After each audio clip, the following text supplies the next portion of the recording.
Bienvenue chers amis, aujourd'hui je vous présente la série Silo. Cette série raconte l'histoire des 10 000 derniers habitants de la Terre, qui vivent à 1 kilomètre sous la surface pour se protéger d'un monde toxique et mortel. Cependant, personne ne sait quand ni pourquoi le silo a été construit, et quiconque essaie de percer ce secret risque sa vie. Si la femme est enceinte, le mari est envoyé en prison. Ainsi, chaque femme adulte ici est obligée de porter un dispositif de contrôle des naissances. Anna a attendu 18 ans. Sa demande de grossesse a finalement été approuvée. Le couple était aux anges, mais leur temps est aussi très précieux. En effet, selon la loi en vigueur ici, la possibilité de tomber enceinte n'est que de 365 jours. Mais ils n'ont pas réalisé qu'au bout de 6 mois, le ventre d'Anna n'a pas répondu. Et alors qu'Anna était perplexe, un vieil homme s'est soudain approché d'elle et lui a révélé un secret choquant. Mais le lendemain, Anna est apparue sur la place couverte de sang et a crié à tue-tête. « Je veux quitter ce foutu monde ». Mais elle n'a pas réalisé qu'à cause de ces mots, elle a été condamnée à mort. Le monde dont parlait Anna. Il s'agit d'un immeuble souterrain de 144 étages. Personne ne sait quand il a été construit. Personne ne sait qui l'a construit. Dès la naissance, tout le monde a appris que le monde extérieur était rempli de gaz toxiques mortels qui n'existaient que dans un monde appelé silo. Pour le prouver, les constructeurs ont installé des capteurs afin que chacun puisse voir sur un grand écran le paysage aride de l'extérieur. Et si quelqu'un remettait cela en question, il était considéré comme coupable. Non seulement il serait banni du silo et tué par le gaz toxique à l'extérieur, ce qui renforcerait certainement l'idée que le monde extérieur est un endroit dangereux. Mais un réparateur d'ordinateur nommé George a changé tout cela. Il est tombé sur un ancien disque dur et a appelé sa meilleure amie, Anna, une programmeuse, pour qu'elle récupère les fichiers qu'il contenait. Anna a jeté un coup d'œil et a été surprise de constater que le disque dur avait au moins 140 ans. Ce genre de choses est appelé reliques historiques dans le silo, et il est non seulement nécessaire de les détruire. Le trafic de drogue est également considéré comme tel s'il est caché en privé. Anna n'a pas pu résister à sa curiosité de récupérer les fichiers à l'intérieur, mais elle s'est rendue compte qu'il s'agissait de l'architecture du silo. Et au fond, il y avait un passage secret qui ne menait nulle part. A compris que cette chose apporterait le feu qui la tuerait. Mais dès qu'elle a voulu partir, George a ouvert un autre dossier. À l'intérieur, il y avait une vidéo du monde en surface, mais ce n'était pas le monde stérile qu'il connaissait. Au lieu de cela, il était rempli d'oiseaux et de fleurs. C'était un choc pour Anna, mais elle ne voulait pas avoir d'ennui. Elle espérait simplement pouvoir concevoir un enfant. Mais le lendemain, un vieil homme s'approche d'Anna et lui confie un secret bouleversant. Il s'avère que les dirigeants ne permettent pas à toutes les femmes d'avoir des enfants. Seules quelques femmes ont choisi d'avoir des enfants. Les médecins pratiquent l'opération sans retirer le contraceptif. Ils n'ont pas réellement retiré le dispositif de contrôle des naissances. Anna a été dévastée lorsqu'elle a compris la vérité. Elle a retiré elle-même le contraceptif. Elle est allée sur la place et a crié: « C'est un mensonge, je quitte ce putain de monde ». Il s'agit d'une violation de la loi la plus stricte. Jack était le shérif. Jack est le shérif, mais tout ce qu'il peut faire, c'est surveiller sa femme. Être mise en prison. Anna a dit la vérité à son mari et s'est dit: « Si je sors et que je trouve que le monde extérieur est beau, je sortirai ma laine et je nettoierai les capteurs. Si l'extérieur est vraiment rempli de gaz toxiques, je ne peux qu'accepter le sort de la mort ». Jack était très triste de voir sa femme. Jack ne peut que regarder sa femme enfiler une combinaison de protection. C'est peut-être ce que les dirigeants appellent le dernier geste de miséricorde. Il a lui-même emmené Anna dans la chambre d'isolement. Il a fermé la porte avec son chagrin. Et devant l'écran géant, tout le monde a pu voir Anna remonter à la surface. Alors que tout le monde se lamente, Anna sort une serviette et essuie soigneusement les capteurs. Jack est stupéfait. Ce que disait sa femme était vrai. Mais un instant plus tard, Anna s'apprêtait à s'éloigner pour voir ce qui se passait. Mais elle fut finalement gazée par un arbre mort. Et c'était exactement ce à quoi tout le monde s'attendait. Jack baisse la tête en signe de chagrin, mais une graine de vérité a déjà germé dans son cœur.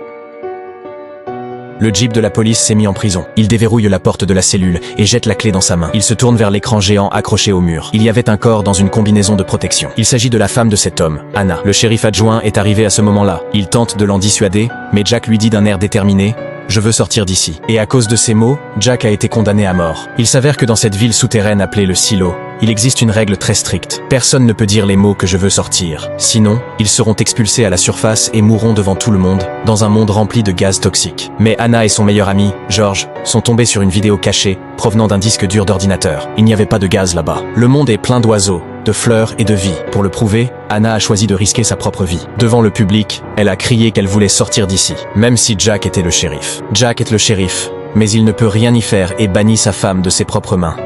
Il espère que ce qu'Anna a découvert est vrai.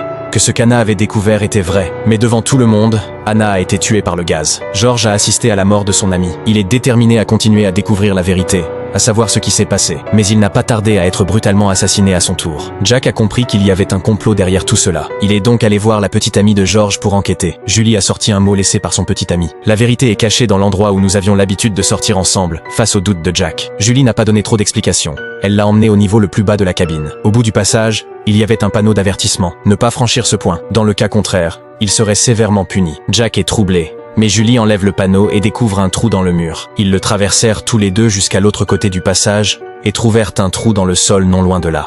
Julie l'a descendu avec Jack à sa suite. Arrivée à destination, elle allume immédiatement la lumière. Jack est stupéfait par ce qu'il voit. Il y avait une énorme pelleteuse sous terre. Cela doit être après avoir creusé le silo. Les ouvriers n'avaient aucun moyen de l'évacuer, alors ils l'ont scellé avec 9 mètres de béton et, par-dessus, ils ont construit une ville souterraine de 144 étages. George a trouvé un schéma du silo sur son disque dur. C'est ainsi qu'il a trouvé cet endroit, et il avait l'habitude d'y emmener Julie en rendez-vous. 2 d'entre eux commencent à chercher des indices. Après quelques instants, Julie a trouvé un fil de pêche caché, qu'elle a suivi. Elle a sorti un paquet de dessous. Elle l'ouvre. À l'intérieur se trouvait un disque dur d'ordinateur et un carnet de travail. Jack décide de les ramener à l'étude et dit à Julie que s'il lui arrivait quelque chose, il lui laisserait un indice. Mais ce qu'il n'a pas réalisé, c'est que le lendemain, Jack s'est mis en prison et a dit les mots qu'il ne pouvait pas dire. Sous la supervision du maire et du shérif adjoint, Jack est habillé et sur le point d'être banni à la surface. Mais il n'avait aucun regret, car il avait vu la vérité sur le disque dur. C'est pourquoi il devait sortir du silo, retrouver sa femme bien-aimée. Jack vient d'arriver à la surface, et il voit quelque chose qu'il n'a jamais vu de sa vie. Il s'est empressé d'essuyer les senseurs pour mieux voir les personnes à l'intérieur du silo.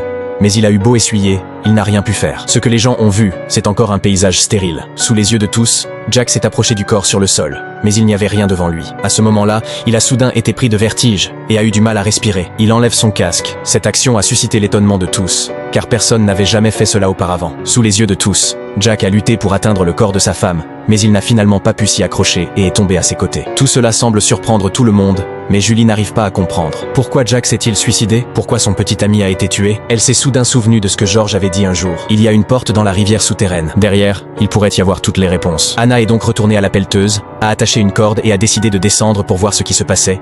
Mais dès qu'elle a atteint la moitié de la descente, elle l'a regretté, à cause de l'obscurité de la rivière. Il était toujours si sombre qu'il donnait des frissons. Julie a tellement peur que ses mains tremblent et qu'elle tombe. Heureusement, elle a réagi rapidement. Elle saisit la corde à temps, mais la lampe de poche tombe dans la rivière. Tout autour d'elle, l'obscurité et le danger approchent.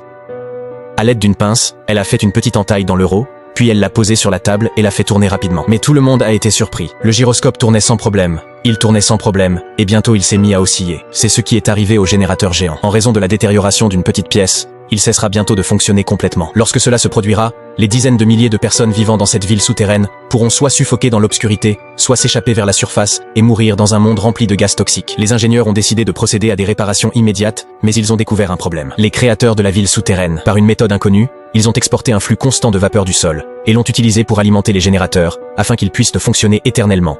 De sorte que les générateurs puissent fonctionner éternellement. Il faut fermer la vanne de vapeur pour arrêter temporairement le générateur. Mais ensuite, la pression de la vapeur. La pression de la vapeur montera en flèche. Une fois qu'il dépasse le seuil, il fait l'effet d'une puissante bombe. Cela détruira complètement cette ville souterraine appelée silo, de sorte que la réparation du générateur peut prendre plus de 30 minutes. Après une discussion animée, Tom, le responsable de la maintenance, a décidé que Julie et son apprenti David, accompliraient cette tâche difficile. Après avoir retiré les 2 panneaux de 1,5 tonnes, ils ont immédiatement vu des étincelles jaillir du générateur, et c'est à cet endroit précis que la pièce était endommagée. Tom a actionné l'interrupteur. Les vannes de vapeur se sont lentement fermées, et le générateur a progressivement cessé de fonctionner. Le silo est plongé dans l'obscurité, mais l'alimentation de secours reste allumée. La panique s'est vite dissipée, mais personne ne l'a remarqué. Les événements survenus sur le terrain ont subi d'étranges changements sur l'écran géant. Dans le même temps, Julie et David, avec l'aide de leurs collègues, montent rapidement sur le générateur. Elle a tout de suite vu le problème. Il s'avère que l'une des pales est gravement déformée, et qu'il y a quelques autres petits problèmes à régler. Ils ont immédiatement retiré la pale du ventilateur, mais alors qu'il s'apprêtait à l'envoyer en réparation,